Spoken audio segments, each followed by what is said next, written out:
Vamos a ocupar ahora de la adolescencia, del bullying, del acoso escolar y también de un tema, porque estamos con un invitado que es colombiano, la reinserción de aquellos adolescentes que formaron parte del ejército de la FARC y hoy comienzan a reinsertarse en una nueva sociedad colombiana. Es Héctor Gallo, decíamos, colombiano, psicoanalista y sociólogo de la Universidad Autónoma Latinoamericana. Héctor, bienvenido. Muchas gracias. Nos vamos a meter en el acoso escolar, en el bullying. Vos sos autor del libro Violencia Escolar y Autoridad, pero si te parece comenzamos por estos adolescentes que aún no se tiene un número determinado de cuántos fueron captados en su momento por la FARC y lentamente están regresando a vivir otra vida, a reinsertarse en la sociedad colombiana, la Colombia de hoy.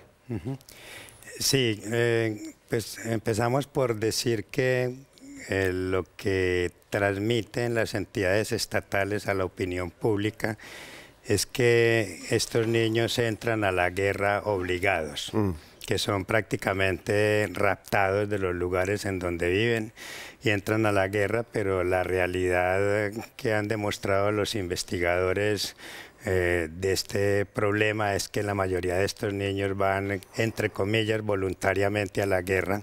Digo entre comillas porque hay una elección forzada de todas maneras, porque son muchachos que viven en zonas muy deprimidas, en zonas en donde las FARC siempre ha tenido el dominio a todos los niveles.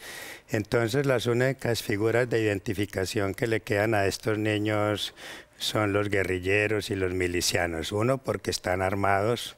Dos, porque son objeto de reconocimiento. Y en ese sentido, digamos que es como la única visión que ellos tienen de futuro. En la mayoría de los casos, Héctor, vos me lo comentabas antes de comenzar esta nota, son captados entre los 8 y los 9 años. 10 años, 11, 12, 9. Es decir, que ahora comienzan a reinsertarse en la sociedad colombiana y prácticamente ya se olvidan de su familia, no tienen estudio, tienen que comenzar a vivir una vida totalmente diferente. ¿Cómo se está produciendo este proceso allí en Colombia? Pues hay que decir que son muchachos que, pues la idea que se vende es que van a retornar como a la felicidad del hogar. Pero muchos de estos muchachos no se sabe si tienen hogar, si tienen padres, dónde están, nunca más los volvieron a ver.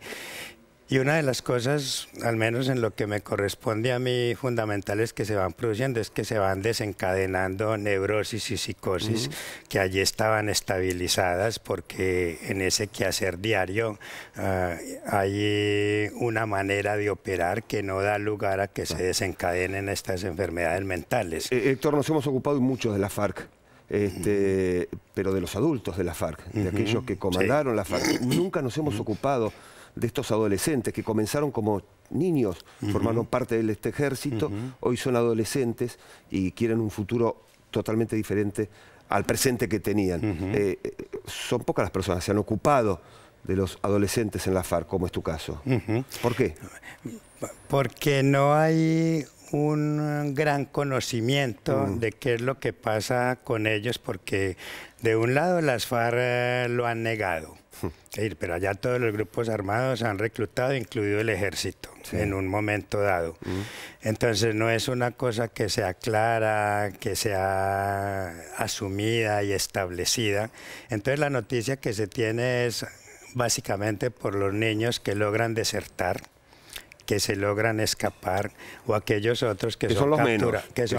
Son los menos y los que son capturados en combate cuando no muertos. Héctor, ya que estás aquí, ¿cómo es la situación en Colombia? Luego de los acuerdos anunciados, varios acuerdos anunciados de paz, ¿llegó la paz finalmente a tu país? Lo que pasa es que la mayoría de los muertos en Colombia no son puestos por el conflicto armado. La mayoría de los muertos allá son puestos por la delincuencia organizada. Pero de todas maneras sí hay que decir que a nivel del secuestro eso se ha detenido. De cada 10 muertos en el contexto del conflicto armado, 7 son civiles.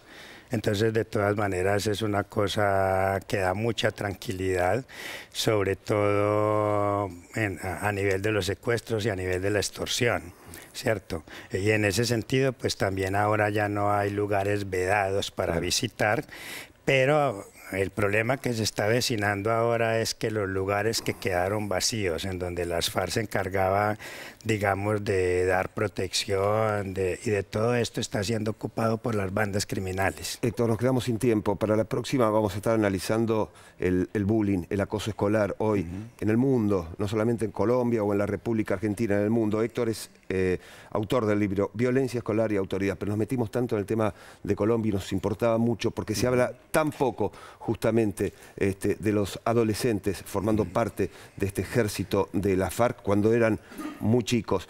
Rápidamente, consejos para alguien que sufre este acoso escolar, que sufre el bullying, consejo para ese adolescente, ese chico y los padres, ¿qué deben hacer?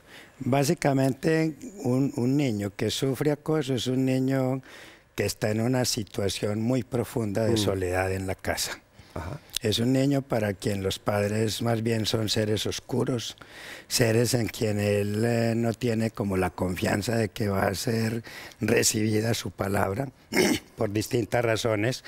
Entonces, básicamente es que no se construya como una posición de sumisión muy fuerte en la casa y que tenga como unas ciertas figuras de las cuales él tome rasgos que le permitan entrar en la socialización sin demasiado sufrimiento. Porque si entra con la sumisión y la sumisión como una forma de hacerse amar, esto le sirve poco en la escuela, porque a un niño no lo van a amar por sumiso.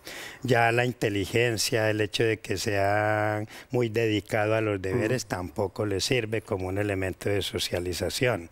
Entonces, le sirven, son otras cosas, que él sea rápido con los compañeros a nivel del lenguaje, que se las arregle rápidamente con las contingencias con las cuales se encuentra en la escuela, y sobre todo que los padres tengan en cuenta que la socialización no es algo que se da automáticamente, sino que es una invención que hay que ayudarle al niño a realizar y a construir, y esto se hace desde la familia. Héctor Gallo, gracias. Héctor Gallo, psicoanalista, es colombiano y también sociólogo de la Universidad Autónoma Latinoamericana.